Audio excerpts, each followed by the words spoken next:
Now this is something completely different. Hi guys, Matthew here and welcome back again to my channel. I'm back in my driving seat again, but as you can see, this one is not portable. It's much bigger and sturdier, definitely not foldable. This is GT Omega's brand new and first ever sim racing rig, based and built using extruded aluminum profiles, called the GT Omega Prime, and this is actually the first time that I'm trying such a rig. Usually they were all tube or rectangular steel profile based. So that's a lot of first ones. Oh well, you gotta start somewhere. The retail version of it will be covered and anodized in black color, although I wouldn't mind if they would also have a regular silver, just aluminum version, as it's easier to maintain. The dust is not that easily picked up on it, and if you scuff it or something like that, it doesn't show. I had it for a while now actually. I was waiting for a display stand and the display itself. Be sure to subscribe because both of these will have a separate video, one of which will be another aluminum profile rig from another brand, and I have a lot more incoming. Anyhow, with all of that finally here and with everything being in place, I had something to feed this beast with, so I can try it out for a few weeks and deliver you this video. If you decide to get one of these, be sure to be in shape because it's really heavy. And it has to be, as its construction is based on extruded aluminum profiles, and as I mentioned earlier, it's actually GT Omega's first rig that's made this way, so I'm really eager to check it out and for it to be my first experience of such rig, so I can have some future references. The installation was not that time consuming, especially if you prepare the content from the boxes beforehand, of which there were two. We have two main long rails and two cross sections that make a footprint of the rig with a bit below 140 centimeters of length and 60 centimeters of width.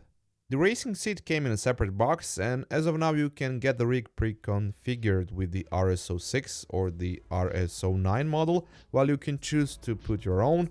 Just double check the dimensions, although everything is pretty much standard here. Getting back to the installation part, basically everything is connected with these right angle brackets, bolts and T-nut plates, which then slide into the rails and get clamped tight from within using a bolt. Everything else pretty much gets connected this way, with or without the addition of those right angle brackets, for example the seat. The main outer framing has a height of basically 4 full rail profiles, 160 x 40 mm to be precise, so the whole rig is placed tall to begin with, but it also brings in a high level of stiffness. They carry a total of 4 guided rails in them, so there's a lot of adjustment in relation to the pedal tray. You can fine-tune its position as well as adjust or attach other things. The same goes for the wheelbase mounting plate that also uses the guiding rails from the upright profiles and hooks with bolts onto each side. That mounting plate itself is also aluminum and 10 mm thick, so really thick. And because of that it can easily take anything you throw at it. Before all, because it has a lot of different configurations of pre-drilled holes, my CSL Elite fit onto it like a glove. You can move these upright profiles back and forward thanks to the side plates which latch onto the side rails.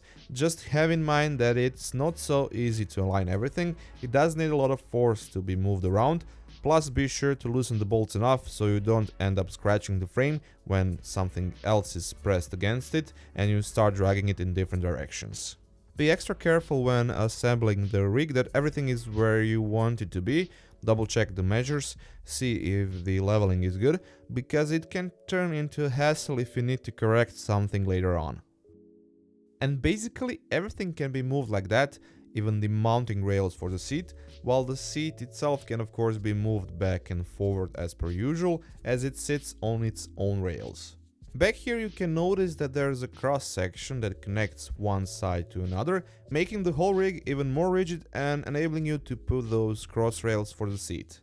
What also makes it a tad more sturdier is this side L bracket, which has a role of mounting accessories more versatile. Things like, you've guessed it, shifters and handbrakes before all, for which you will get this nice thick metal plate with different pre-drilled holes and patterns. And of course the rest of it, like a keyboard or cup holder and so on, your DIY skills are the only limit here, as there's an easy option of mounting things onto it. Lastly, the front is tied together with a big plate onto which you'll install the pedals. It has two mounting sides, so to speak, one on the front and one on the back, and with it you can regulate the angle of the whole plate so it suits your pedal position and driving style. They will also provide you with two additional brackets so you can really get up high and achieve extreme angles. All in all, ample amount of ways to configure everything. I've decided to go with a flatter setup and somewhere in the middle with the height, and put my Fanatec CSL Elite LC pedals onto it. So with everything set and ready to go, how was it actually using it? After running Next Level Racing's FGT Lite for a little while, it being a foldable sim racing rig, feel free to check that review later on, and hopping into this, it was obvious that my experience with GT Omega's Prime will be overwhelming, and it was. Truth to be told, there is actually not that much to talk about, as it's a straightforward product to begin with, but I can say that this is everything what I expected it to be. Solid, handles any force and feedback coming from the wheel, your moving body, without breaking a sweat, and with basically zero flex. The same goes for the side mount on which I had Fanatec's Club Sport shifter. You could probably shift it with two hands while having a bag of rock in one of them, and it wouldn't budge. As for the racing seat, since it's a leatherette-like fabric, it can get a bit warm on the long run, but other than that it's really comfortable, didn't have any issues in that regard whatsoever, plus it looks and feels proper build quality wise. Of course, if you have something else intended for your seat, something you firsthand know that you already like, you can get just the rig. The only complaint I have, and that being a minor one, is that they use really small plastic feet to prop the whole rig, which provides minimal grip. It is possible that they've changed this in the final revision, but in this case the rig really moves around easily on a floor that is as solid and same texture as those plastic feet, thus having almost no friction. All in all, I'm super pleased with this being my first time proper sim racing rig experience. With the release of the GT Omega Prime model, this type of rig made out of extruded aluminum profiles became just a tad more affordable, as it comes in cheaper than what others have to offer in the same segment. I really cannot wait to put it head to head to do a comparison with some other models, SimLab's P1X being among the first ones, so be sure to subscribe for that one. That's it for this time from me. Thank you once again for watching. If you find this helpful, please take a second to toss me a thumbs up, because that really helps a lot. And if you like what you saw, feel free to subscribe, and if you already are, be sure to press that notification bell down below so you don't miss out on a new video.